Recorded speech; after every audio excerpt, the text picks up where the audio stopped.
Merci le comité d'organisation pour leur invitation. Et moi, je suis ému d'être ici dans ma ville natale, Sétif, où j'ai fait mes premiers pas en médecine, ému aussi par rapport à la présence auprès de mes aînés, professeur Mahdadi, tous mes profs de la fac et de mes confrères ici présents. Ça fait longue durée qu'on ne s'est pas vu. J'essaie de surmonter mes sentiments et vous rapporter ma propre expérience, ou bien je dirais plutôt un vécu par rapport à la prise en charge de certaines pathologies où nous avons rencontré d'énormes difficultés en ORL. Voilà par rapport à mon agenda. Je vais commencer bien sûr par une introduction. Après, je vais faire une revue sur la symptomatologie ORL en Covid, tout en insistant sur deux points essentiels qui sont les troubles de l'odorat. Nous avons vécu 2 années réellement dans une situation inédite qui est causée par un virus qui est imprévisible. Ça a été du nouveau pour toutes les spécialités, à l'instar de la spécialité ORL, nouveau par ses symptômes et nouveau surtout par les variants. Donc on était dans une situation où il y avait une hétérogénéité des symptômes. La même personne, on ne sait pas comment elle réagit à ce virus. Et vous l'avez même constaté dans la famille, où, je vous donne un exemple, dans une famille composée de 4, où le garçon, il fait un syndrome grippal, suite post-Covid, peut-être sa sœur, elle va faire des formes mineures, troubles olfactifs, la maman, elle fait une forme asymptomatique, et le papa, il fait une forme grave, par moment même aboutissant à un décès. Là, je pense qu'il faut revoir le patrimoine génétique, et ce qui code par rapport à ça, c'est ce qu'on appelle actuellement l'endotype et le phénotype. L'endotype, c'est un ensemble de mécanismes inflammatoires qui vont coder pour des phénotypes ou bien des manifestations, des entités cliniques différentes, même dans la même famille où nous avons un capital génétique identique. Donc c'est une pathologie qui est toujours en cours d'apprentissage et d'évolution. Nous avons vécu plusieurs papiers qui ont été mis sur la toile, et on était surpris de fait de proposer un papier et accepter peut-être 1 semaine, 2 semaines après. Et là je pense qu'on est à côté un petit peu de la science qui est basée sur des preuves et surtout de la médecine d'éthique. Nous restons toujours en situation de guerre. Je pense qu'on n'a pas encore bouclé ce problème de la Covid-19 qui nécessiterait la collaboration de tous les efforts.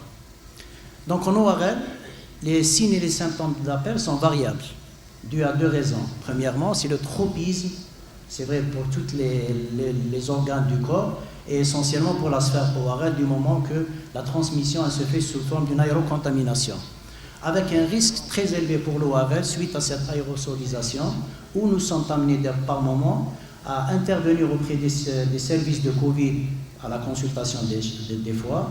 Par moment, pour une épistaxis, on est obligé de mécher certains malades qui sont sous anticoagulants, et même faire une trachéotomie en situation Covid chez un patient présentant une charge virale n'est pas une chose facile pour nous. Donc sur le plan physiopathologique, par rapport à ces symptômes, il faut savoir que le virus en lui-même, il peut agir lui-même sur directement des nerfs et donner une atteinte nerveuse, ou bien agir par des complications, surtout, essentiellement, les risques thromboemboliques. N'oublions pas aussi l'ORL, il y a beaucoup de maladies psychosomatiques.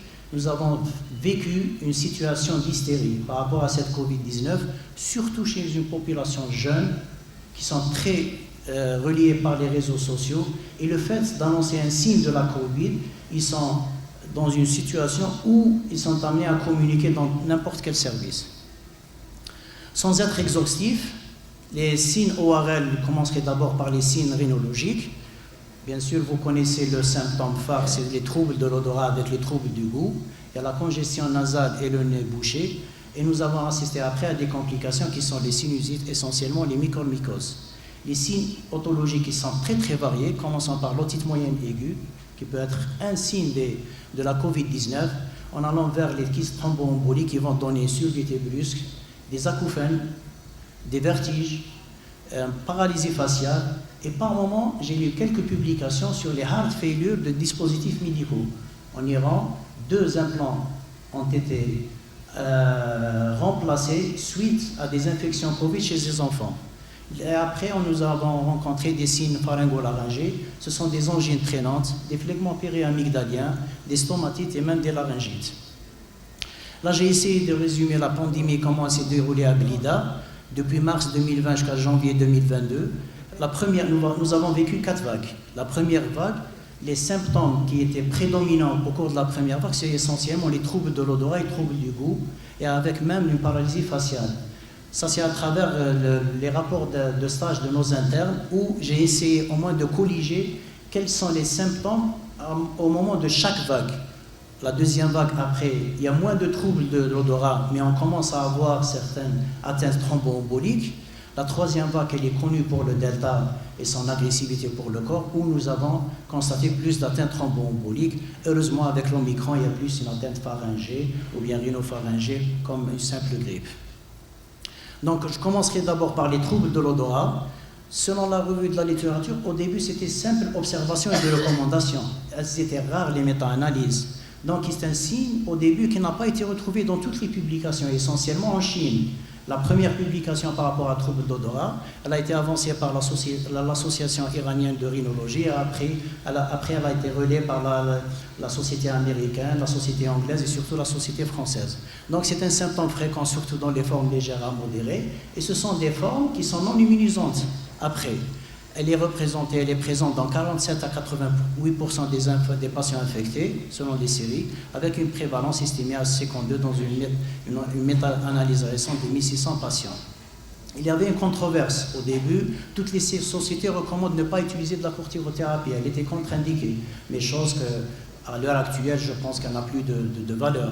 Donc c'est un symptôme, le trouble de l'odorat, c'est un symptôme d'intérêt de prise en charge de l'épidémie. C'était un symptôme au début, certes, quand on a un patient qui présente trouble de l'odorat, surtout quand il est associé à de la gueusie, il a une forte présomption d'être suite à un SARS-CoV-2. Mais c'est une sémiologie subjective. Parfois, dans certaines formes, au début, nous avons rencontré des problèmes aux urgences, parce que c'est une doléance. On a assisté à un certain moment où le patient il s'est allé trop avec la solution hydroalcoolique, l'utilisation de la javel et tout, qui peut provoquer une irritation de la muqueuse nasale, et à des fois elle est prise comme étant un trouble de l'odorat qui a incité certains à consultation en urgence, ce qui a aggravé réellement la propagation du virus. La durée moyenne de l'anosmie, elle est de 8,9 jours, pouvant aller jusqu'à même 6e jour, 21 jours. Normalement, la récupération olfactive, elle est avant 1 mois, et elle reste majoritaire, heureusement, 98% à 28 jours, 56% à 1 mois, mais au-delà de cette période-là, le pourcentage de récupération il diminue, et là, il y a intérêt de faire de la rééducation olfactive. Avant de faire cette rééducation, quel bilan demander? Donc il faut savoir que le trouble de l'odorat peut évolue en 3 phases. Il y a la phase aiguë entre le 1er et le 15e jour, la phase subaiguë entre le 15e et la 6e semaine, et la phase tardive, c'est au-delà de 2 à 3 mois. Il y a un bilan, essentiellement 4 explorations à réaliser.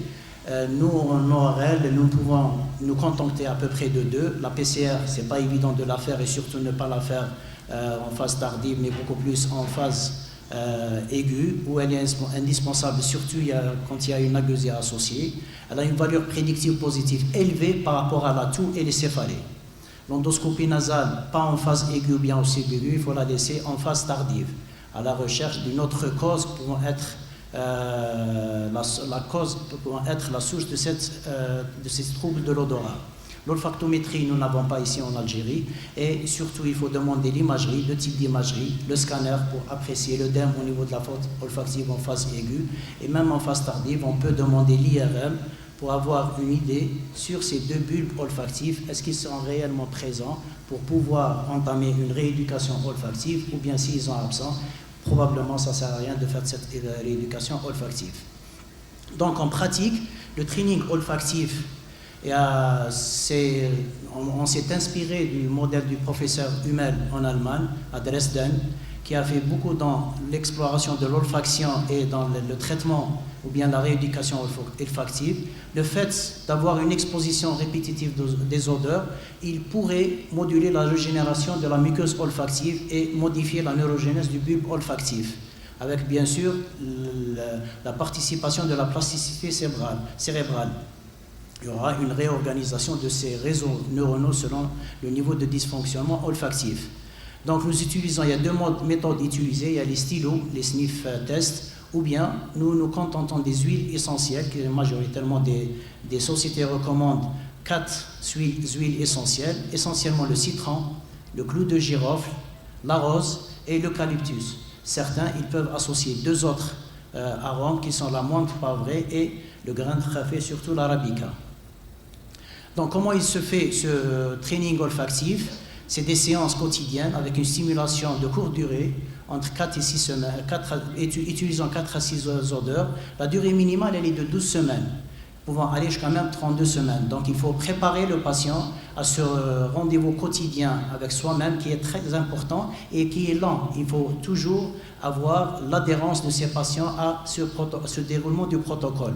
Donc on utilise une dilution à peu près de 2% pour ces huiles essentielles, dosé à 50 ml dans un flacon. On peut utiliser même le verre gradué, ajouter 20 gouttes d'huile essentielle et prendre des flacons où le patient ne doit pas avoir une idée sur l'arôme lui-même, pour la simple raison que nous avons déjà une mémoire olfactive. Si on va utiliser cette mémoire visuelle, donc on ne va pas entamer une bonne rééducation olfactive. Donc il faut faire un balayage du flacon sous le nez, une trentaine de secondes à chaque fois, et il faut les mentionner sur une fiche de suivi par rapport à la récupération de cet odorat. En quelques chiffres, j'ai pris 2 études qui ont, en matière d'anosmie post-infectieuse et qui ont bénéficié d'un entraînement olfactif. Une étude américaine qui a comparé entre le traitement médical, corticoïdes seuls avec topiques ou bien des thérapies locales, et la rééducation olfactive. Elle s'est étalée sur 7 décades où nous avons retrouvé qu'il y avait une relation entre la rééducation olfactive et le raccourcissement de la durée de l'anosmie. La deuxième, c'est l'évaluation olfactive EROD qui a été faite par le groupe de CHU de Nice en Côte d'Azur, où nous avons quand même un tiers des patients qui vont mieux et qui ont essayé de récupérer cette sensibilité olfactive après cet entraînement. En Algérie, est-ce que nous pouvons avoir ces huiles essentielles? Il y a certains labos qui commencent à commercialiser ces huiles essentielles. Il y a une personne qui s'occupe de ça par rapport dans la wilaya de Bli et de Bouira, où il peut nous préparer ces huiles essentielles. Mais à défaut, je pense que dans notre pratique, les femmes récupèrent mieux que l'homme. Pour la simple raison, oui, c'est qu'elles cuisinent et ils font de la rééducation olfactive avec les épices.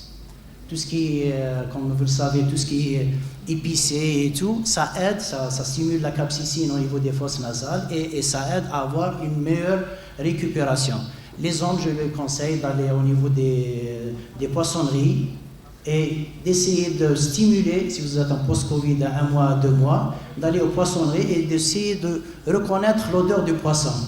C'est une très bonne méthode aussi pour la stimulation olfactive. Donc, la deuxième complication, ça c'est après l'anosmie les troubles de l'odorat post-Covid. La deuxième complication qu'on a vécue, ce sont les thromboses des veines de la base du crâne. C'était une chose nouvelle pour nous.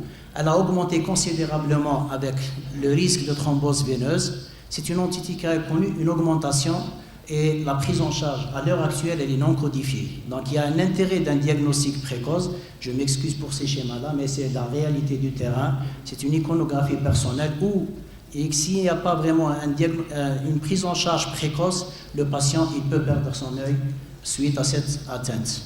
Donc, sur une série de 20 malades en 2 mois, seulement en 2 mois, j'ai colligé à peu près de façon rétrospective et prospective 20 cas où nous avons un âge moyen de 55 ans chez ces patients-là. Il y a plus de femmes que des hommes. Est-ce qu'il y a un rôle des œstrogènes qui est impliqué dans cette thrombose veineuse au niveau de la base du crâne? Avec un mode de présentation, 25 c'était en phase aiguë et 75% étaient en post-Covid avec un délai allant de 3 à 8 semaines après l'infection Covid. Nous avons retrouvé comme comorbidité, c'est essentiellement le diabète insulinodépendant, dans 91% des cas, 70% des patients qui étaient connus pour ce diabète et 30% avec un diabète inaugural. Mais malheureusement, il y avait un retard de diagnostic énorme. Sur la présentation clinique, dans 100% des cas, nous avons soit des céphalies, soit des algies faciales. Quand vous avez une algie faciale, ça c'est un signe d'alarme en matière de post-Covid, algie faciale inhabituelle ou bien des céphalées. Là, il y a indication de faire une consultation, au moins chez le médecin référent déjà. Avec le côté le plus touché, c'était dans 80%, c'est à gauche.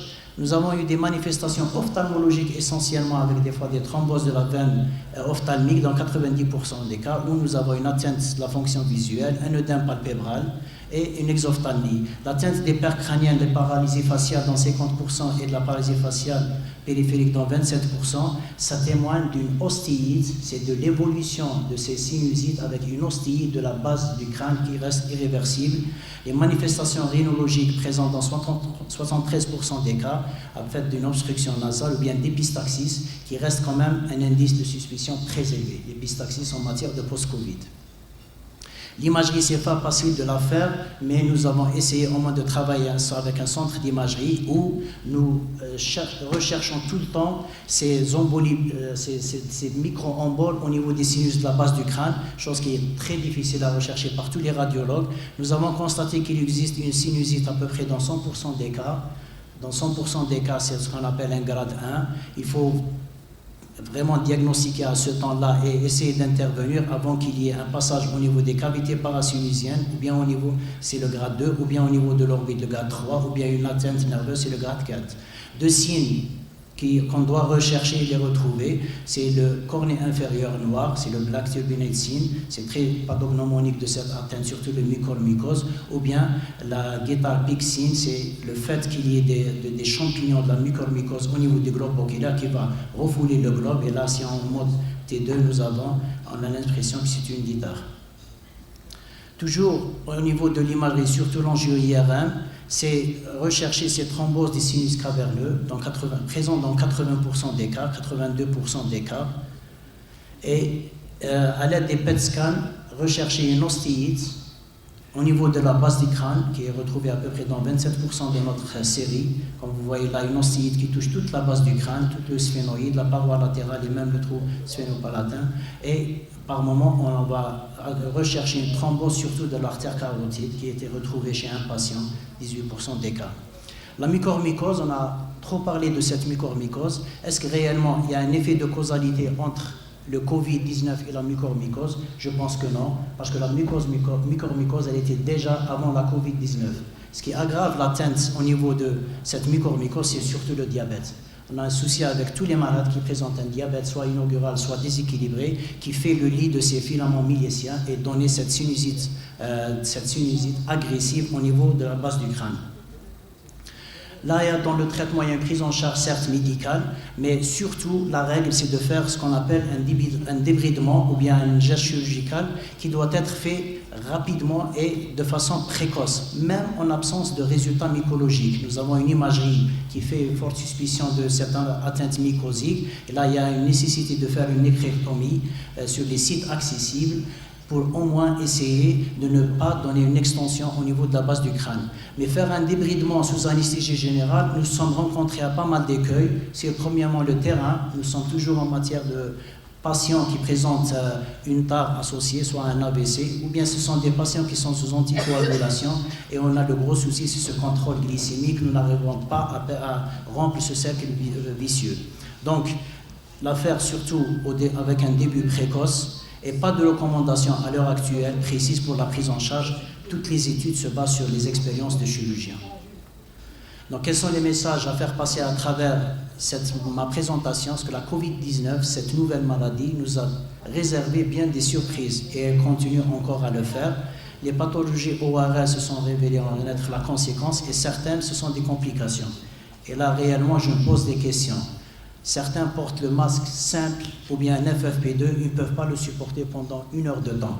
Mais croyez-moi, nous, ça c'est une image réelle de mon bloc opératoire. Est-ce que réellement on pourra un jour espérer retour à la normale et ne pas porter ce masque pendant au minimum 3 à 6 heures au cours d'un geste chirurgical, surtout pour la néoplasie? Je vous remercie.